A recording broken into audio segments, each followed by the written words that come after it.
radiofónico, digo, televisual también, ¿verdad? Pues siempre hay el inevitable influjo de lo que piensa,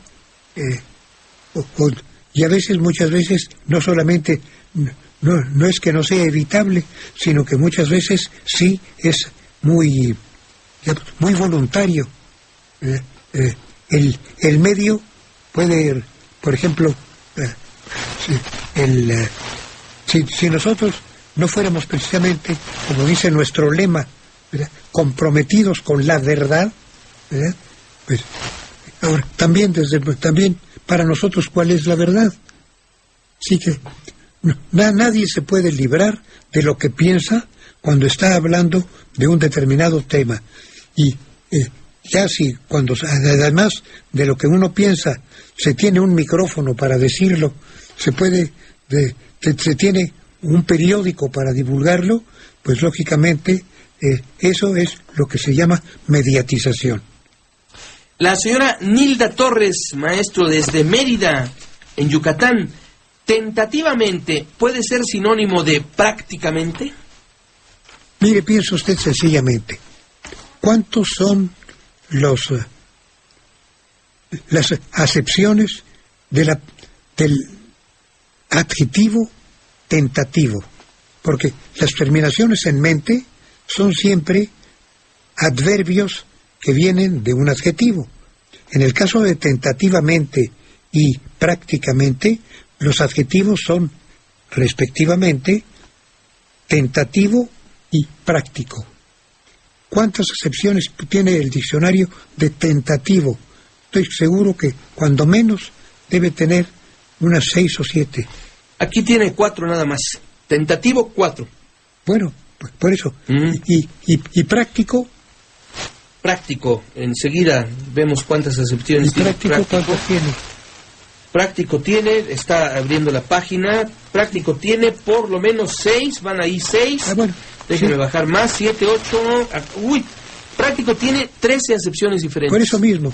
Entonces, por favor, cuando haga usted una pregunta de esos, díganos usted cuáles son las acepciones. ¿Qué entiende usted primero por práctico y tentativo? Y ya después le diremos lo que será con sus correspondientes adverbios. El señor Víctor Arce, de la colonia Asturias, maestro.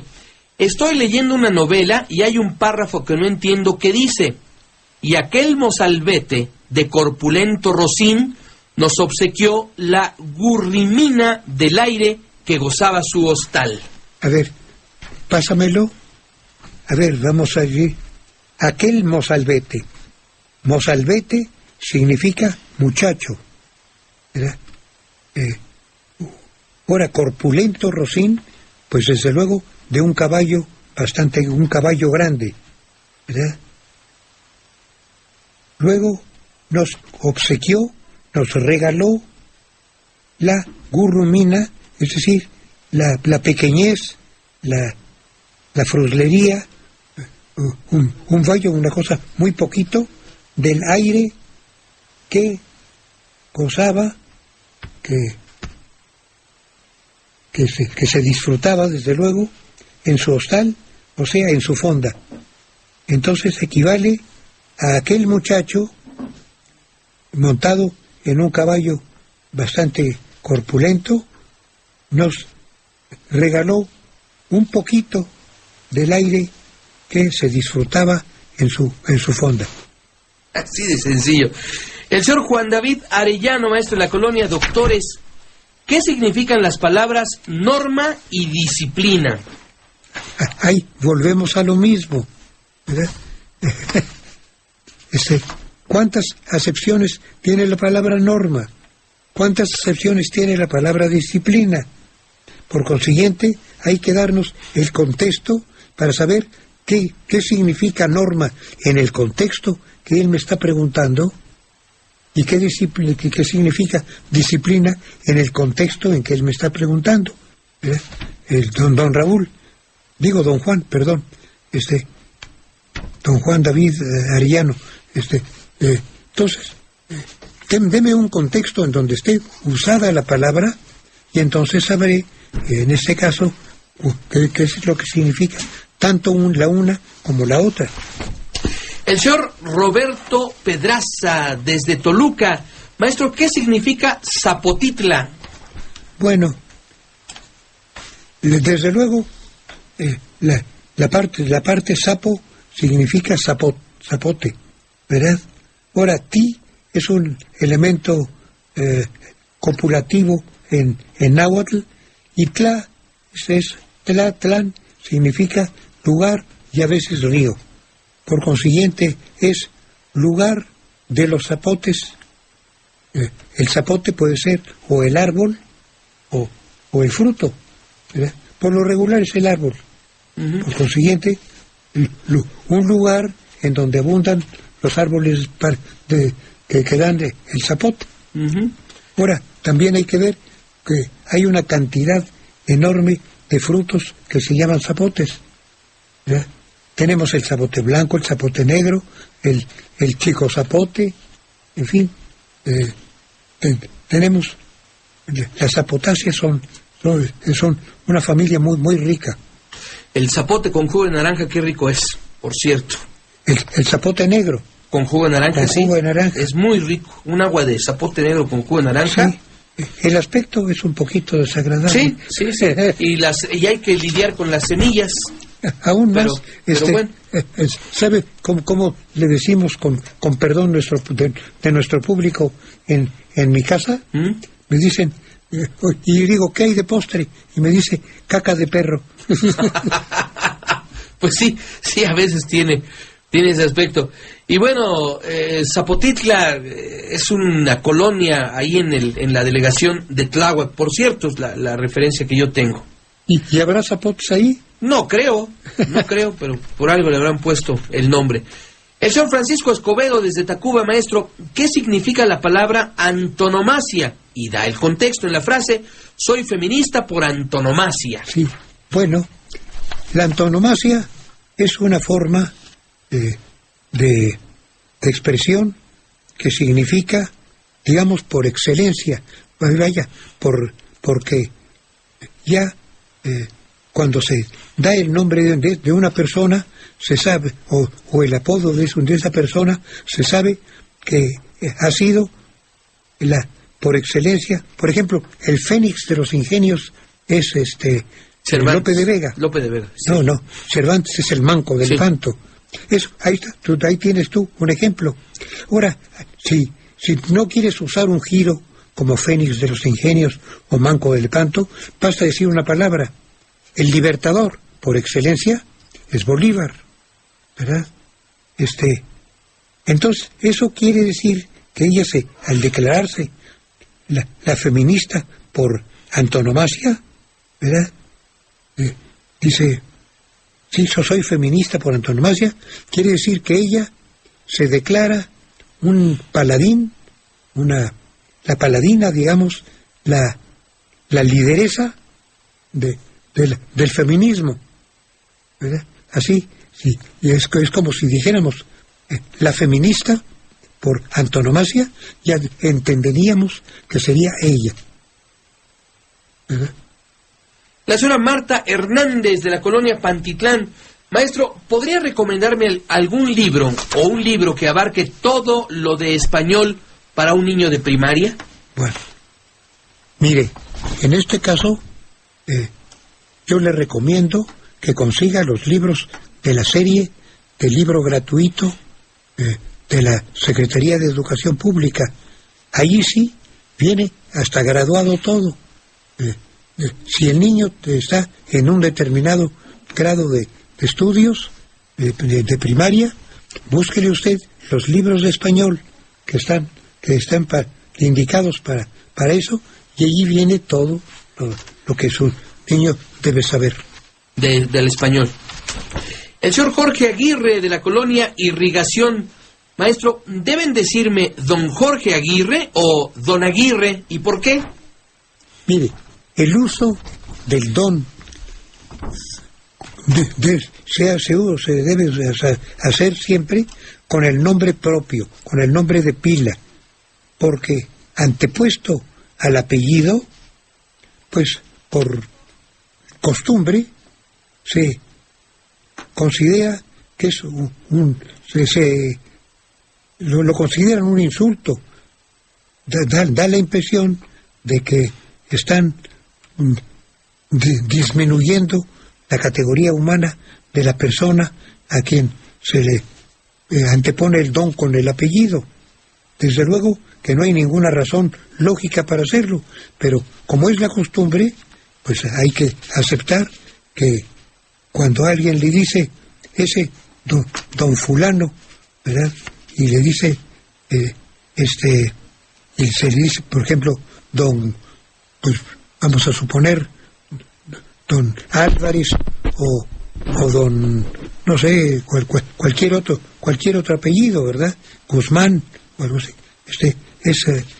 Ahora, lógicamente, es una costumbre, yo creo que es muy española, porque en algunos casos yo he oído, pongamos en italiano, ¿verdad?, que cuando se usa el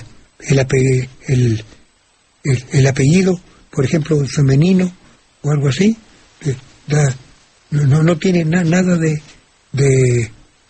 bueno, no es el caso, porque el doña, esto sea como quien dice atenuado con suprimir o el nombre o el apellido. Ahora tenemos como decir sí don, ya le quitas el nombre, le quitas el apellido y resulta hasta reverencial, ¿verdad? Y sí doña. Ahora, como doña puede sonar un poquito fuerte en el caso de una señorita, se le dice sí señita o doñita. Uh-huh. Sí, doñita, sí.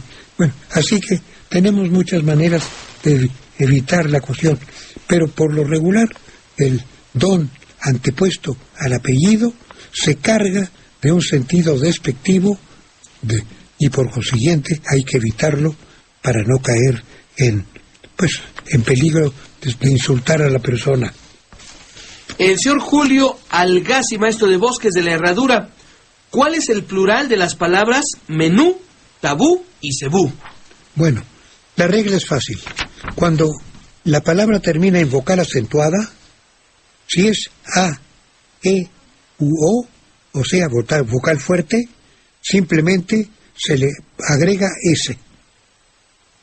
Pero cuando es I o U, como es este caso de menú, tabú y cebú, y también cuando termina en I, como jabalí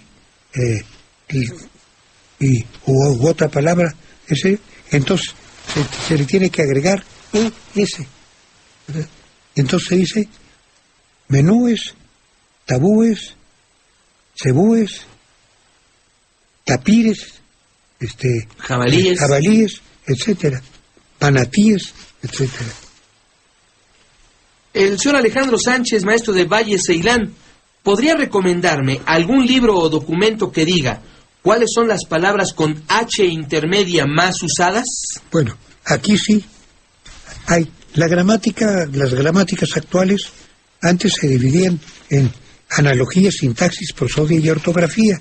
Ahora ya comienzan muchas a dar morfología, semántica, etcétera. Pero en fin, de todas maneras, casi todas las gramáticas terminan en la parte de ortografía. Y allí es donde vienen precisamente las reglas para el uso de la H. Por consiguiente, cualquier gramática buena, desde luego, en la parte final, en la parte de ortografía, vienen las reglas que no solamente para final o intermedia, sino también para inicial. A ver, déjeme ver cómo pregunta. Dice, con H, intermedia. No, pregunta nada más intermedia. Sí. Bueno, pues sí, viene desde luego la cuestión de cuando se conserva la H intermedia. Pero también viene cuando es inicial y también cuando es final. Uh-huh. Toda la gama de posibilidades. Exacto. Con la H muda. Sí. La señora Marta Domínguez de Cuautepec de Madero. Maestro, ¿debemos decir icono o ícono? Bueno, la Real Academia Española acepta las dos formas, aunque tengo entendido que prefiere la forma grave, que es, que en mi opinión también es la que etimológicamente es más correcta, porque la palabra en griego es eikonos, que tiene una creo que combina hasta una omicron con una omega en la palabra original, y por consiguiente la O esa es muy larga.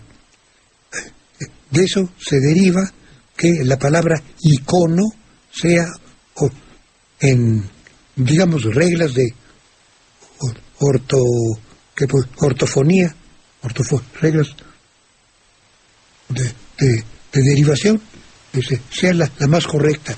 Pero la academia las acepta las dos, aunque tengo entendido que le dan la preferencia a icono grave, uh-huh, en lugar de esdrújula. Así es, icono o ícono, así lo reconoce la propia academia. La señora Gómez de Lomas de Tarango, maestro, ¿qué libro de español me recomienda que trate del gerundio? Qué curioso. Casi siempre que me hacen alguna pregunta de gramática una persona, también me hace pregunta de gramática otra persona. En este caso, también, aquí sí, en la parte de lo que podríamos llamar morfosintaxis, en donde se estudia el verbo, ¿verdad?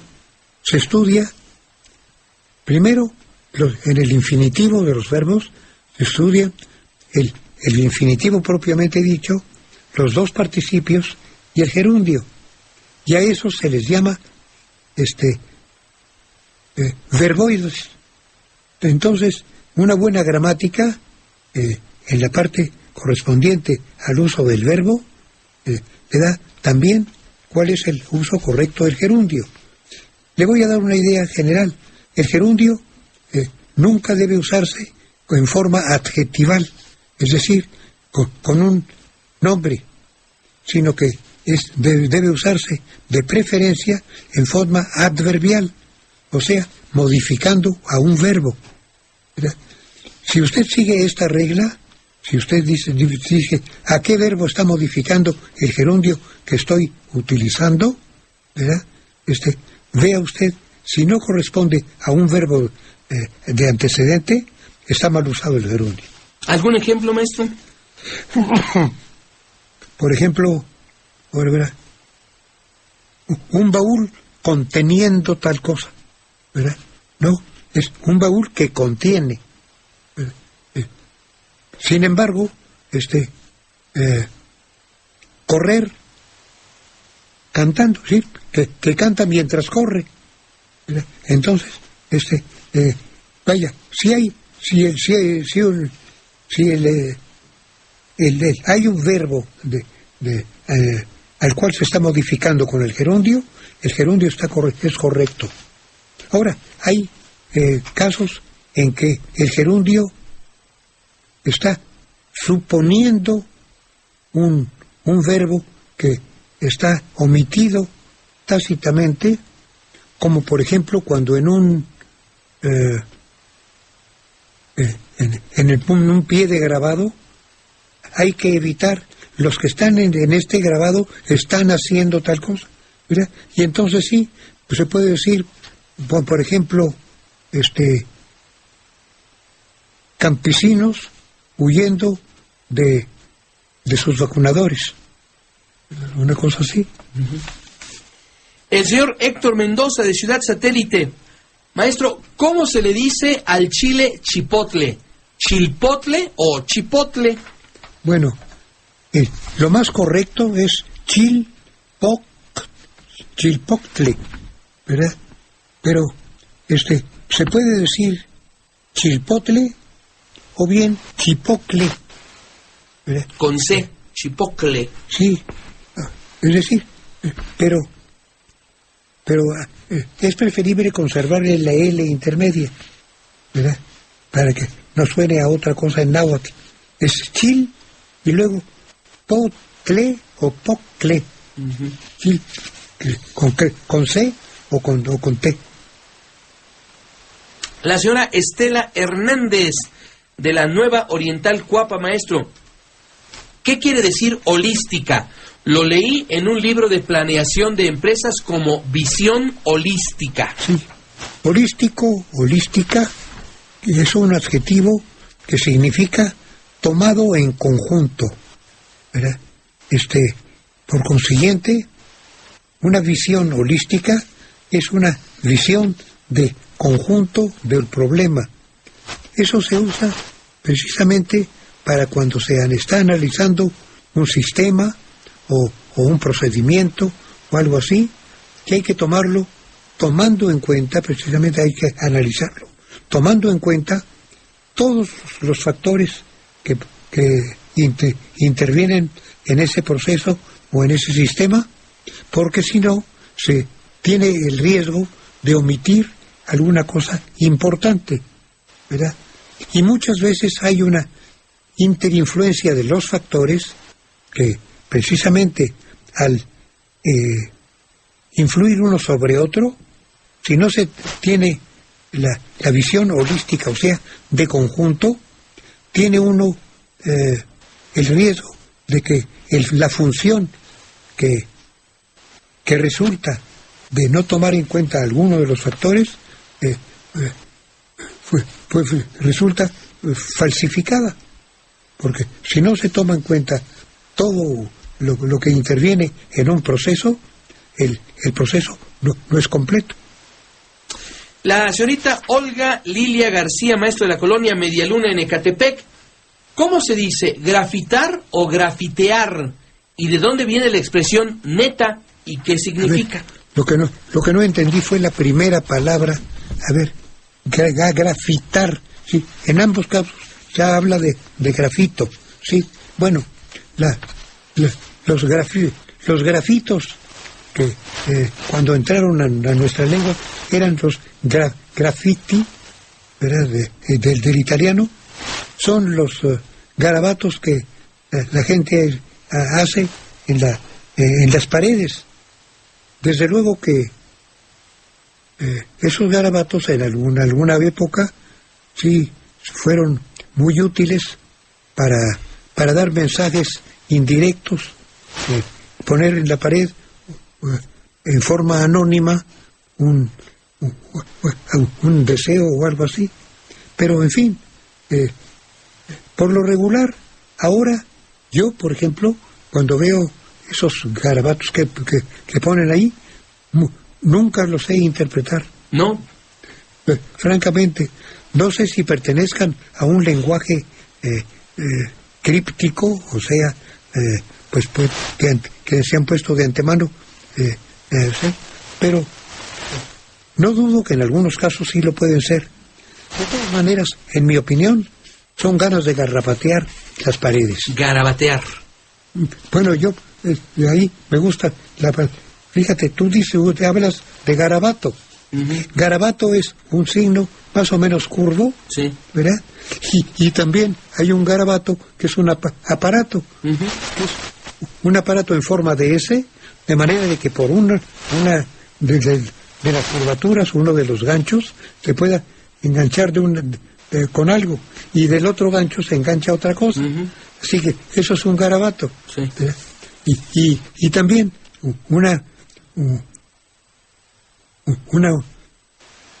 un trazo en forma curvada también le llaman garabato, pero en este caso yo digo garrapatear. Garrapatear. Que es digamos, un peyorativo de garabatar, uh-huh, de hacer garabatos, sí, ¿verdad? Y eso son ganas de garrapatear paredes. Garrapatear paredes. Y en cuanto a la neta, Ah, no, eso es muy fácil. Neta es el femenino de neto. Neto significa puro, limpio, sin mezcla de otra cosa. Esa es la acepción que tiene. Y también, aunque no sea con tanta idea de pureza, por ejemplo, un peso neto es un peso, es decir, lo que da en gramos o en unidades de peso, lo que se da, así que neto es sin tara. Muy bien. Pues maestro, muchísimas gracias por participar con nosotros en Redención de Significados. Ya sabes que como de costumbre, yo soy el agradecido con Monitor, y en cuanto a nuestro amable auditorio, tú te unes a mí para desearle una feliz transición de semana. Gracias al maestro Arrigo Coy, 9:22 a.m. Vamos con Óscar Francisco Cano, que nos tiene toda la información de deportes aquí en Monitor. Paco, bienvenido.